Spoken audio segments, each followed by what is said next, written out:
저는 그래서 이거를 이런 경우에는 중간이 없다. 그렇게 봐요. 냉정하게 봤을 때. 그래서 2월 24일 날에 그 경계선으로 회복하는 걸 그걸 0224 회복이라 그래서 왼쪽 그림입니다. 그러면 저 땡땡땡땡 점선에 두 군데가 들어가 있죠. 아래에 있는 건 크리미아 반도고 위에 오른쪽에 있는 거는 돈바스입니다. 그러니까 돈바스랑 크리미아는 러시아가 유지하고 나머지에서 철수하는 것. 그걸 0224 회복이라고 제가 부른 거예요. 2월 24일 침공일 날까 침공 전의 상태로 회복하는 거죠. 그 다음에 2014 회복이죠. 이거는 이제 오른쪽 그림입니다. 아마 우크라이나가 보통 그 지역을 네 군데쯤으로 나눈 모양이에요. 서부 우크라, 중부 우크라, 동부 우크라, 남부 우크라. 네. 그래서 이 우크라 전체를 다 우크라가 영토의 온전성, 그러니까, integrity of, territorial integrity, 영토의 온전성을 완전히 회복하는 것. 그거가 이제 저는 그걸 2014 회복이라고 부르죠. 왜 그러냐면 2014년에 돈바스와 크리미아를 점령했었으니까 러시아가. 이거 중에 어디로 갈 거냐? 2022 회복이냐? 2014 회복이냐? 네, 저는 2014 회복으로 간다고 봅니다. 네. 2014 회복으로 간다. 이게 이제 이유는 뭐냐? 네, 오늘 이유를 조금 다시 한번 제가 차분히 설명드리겠습니다. 2014를 향한 다이내믹이 두 개가 작용하고 있습니다. 하나는 우크라 국민의 의지입니다. 우크라의 의지입니다. National will입니다. 국민의 의지예요. 우크라 사람들이 지금 상태가 이번에 저놈들 버르장머리를 고쳐놔야 된다.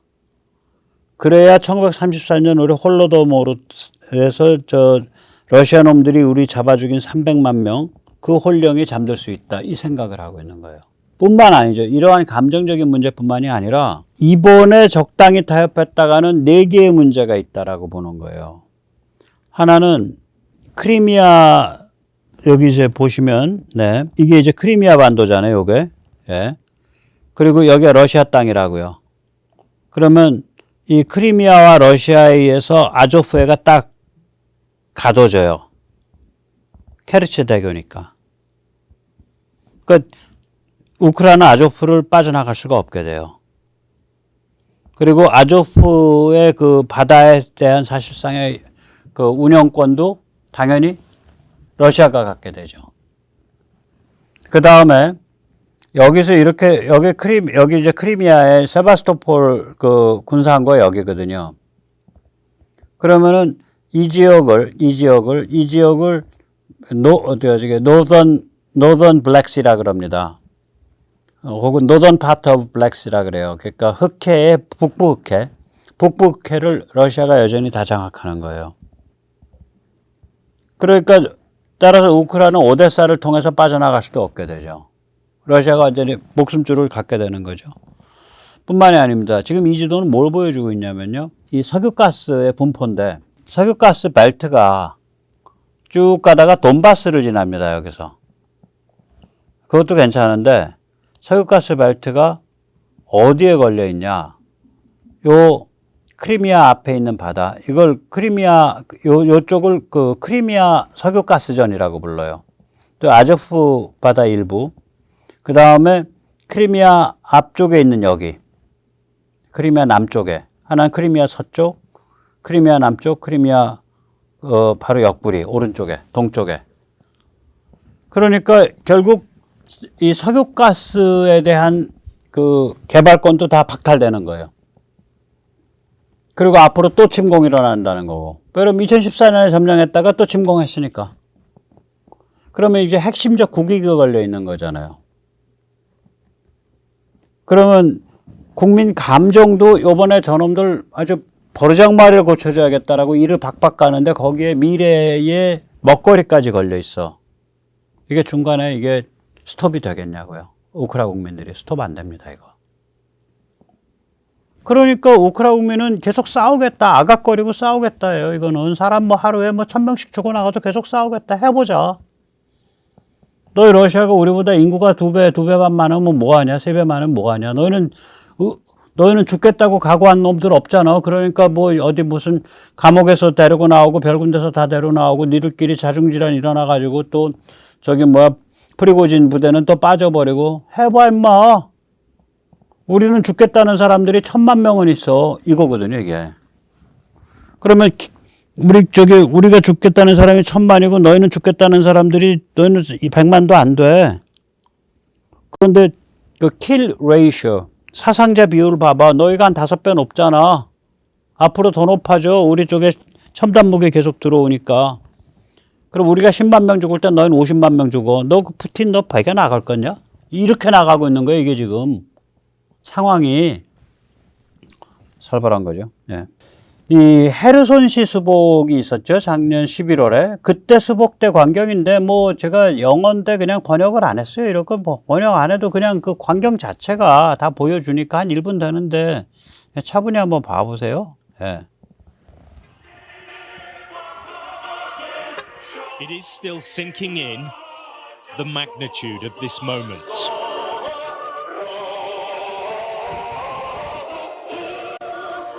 As soldiers move through these scenes of celebration, they're given a hero's welcome. Liberation feels good, and they are holding on to it tight. Hugely emotional scenes here in the centre of Kherson. The military are driving through, they're playing the national anthem, and people are just running out, tears in their eyes, to express their gratitude for liberating the city, for coming in here and bringing it back under Ukrainian control. These people have lived under 9 months of terrifying occupation. It's easy to understand why they're weeping tears of relief and joy and clinging on to their liberators. Такі раді, що приїхала наша сила і освободила нас від цих окупантів. The celebrations carry on across the square all day, and it is infectious. Many here feared this time may never come, and now they're cherishing it. A rare moment of good news in a war which has caused so much pain. 예. 사람들이 뭐 저런 상태거든요. 이제 감정이. 물론 전 일단 해방돼서 저렇게 즐겁지만 저렇게 뭐라 그럴까 비장하고 아주 그 결연하단 말이에요. 그런데다가 아까 말씀드렸듯이 바다에 대한 접근권이라든지 혹은 그 크리미아 일대의 그 바닷속에 들어있는 가스, 석유, 그 다음에 돈바스까지 같이 걸려있는 가스 석유전, 이런 문제들이 있기 때문에 이런 핵심적 국익이 걸려 있어서 이거 절대로 안 물러납니다. 우크라 사람들. 죽을 때까지 싸우겠다고 아각거려요.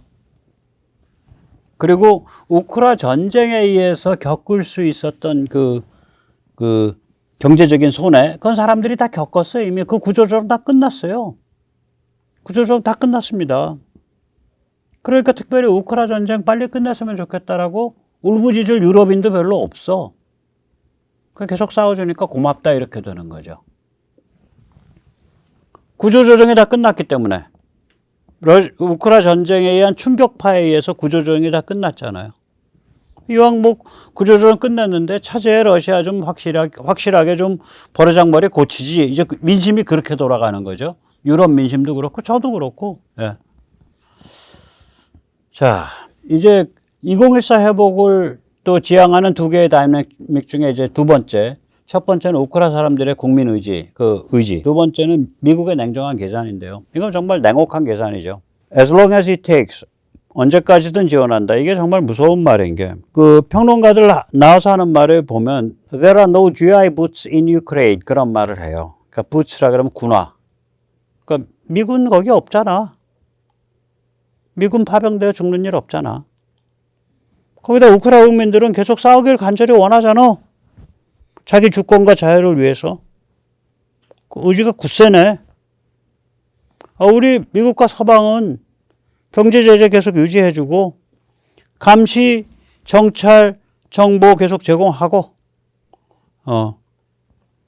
그 다음에 이제 계속해서 무기 지원하고 그 다음에 경제 원조하고 그것만 하면 되네. 그런데 그 비용 따져보니까 이라크전, 아프간전에 비하면 세 발의 피네. 거기다 그 비용을 태반을 유럽이 부담하네. EU 기금에서도 나가고. 미국 부담 그렇게 100%는 아니네 또. 이 과정에서 나토가 다져졌잖아.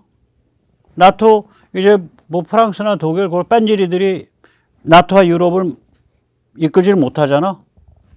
드디어는 스웨덴과 핀란드까지 들어왔고, 그 덕분에 러시아의 발틱과 북극 무력이 무력화됐고, 발틱과 북극의 군사력들이 유럽의 동맹 다져졌고, 그리고 이 과정에서 시진핑이가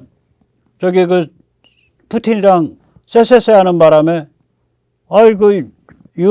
중국에 대한 유럽의 칼날도 날카로워졌고, 대중전선이 강화됐네.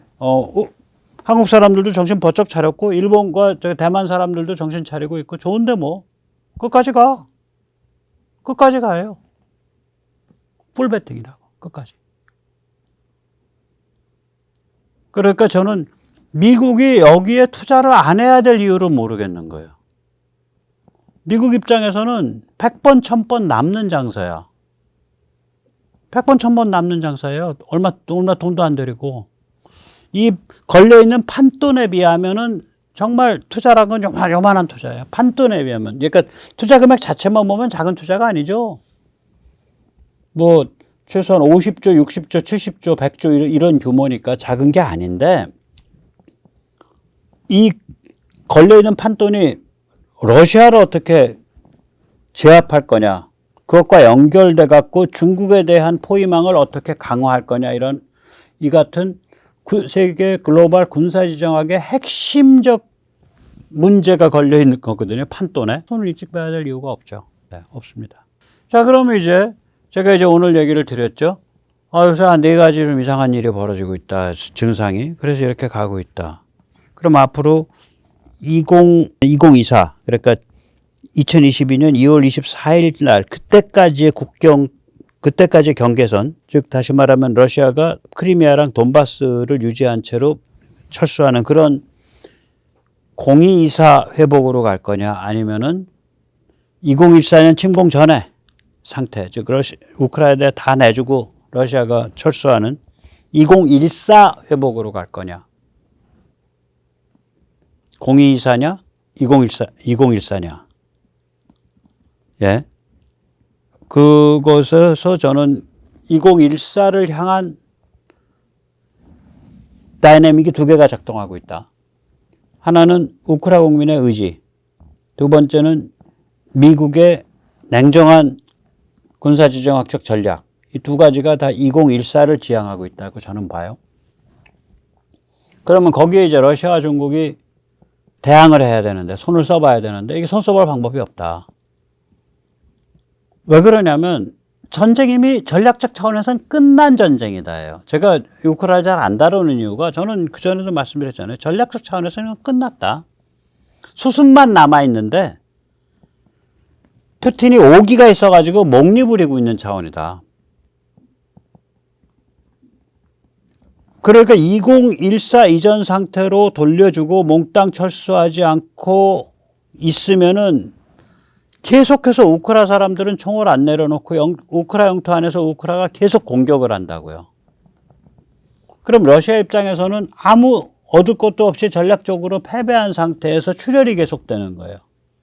상황이 수습이 안 되는 상황이야. 물론 우크라이나 사람들 죽죠. 또 우크라이나 사람들은 나 죽어도 좋아. 이번에 버르장머리 완전 고쳐놓을 거야. 이번에 완전히 저놈 말이지 완전히 그냥 손모가지를 잘라버릴 거야. 이러고 덤비고 있는 건데. 출혈이 계속 이어지는 거예요. 전쟁은 진 상태입니다. 수습을 못하고 있는 거지. 러시아가. 그러니까 당연히 중국에 손 써볼 방법이 없죠. 중국은 어떻게 손을 쓸 거야. 진전쟁을 다시 뒤집어서 이기게 만들 거야? 못하죠, 중국. 그렇게. 우크라이나는 말씀드렸듯이 러시아 영토 안으로 공격하는 것을 최소화하면서 지금 그걸 리듬을 잘 조절하고 있더라고요. 이번에도 국방부 건물이 아니라 국방부 옆 건물을 때려버리잖아요. 크지 않은 드론 2개로. 하나는 옆 건물에 들어갔고 하나는 좀 이게 아까 그 강 남쪽 국방부 건너편 강변에 떨어진 것 같더라고요. 그쪽으로. 그리고 케르치 대교도 완전히 끊어버리지 않고 상판 하나만 날려버리고 심리적으로 압박하는 거죠.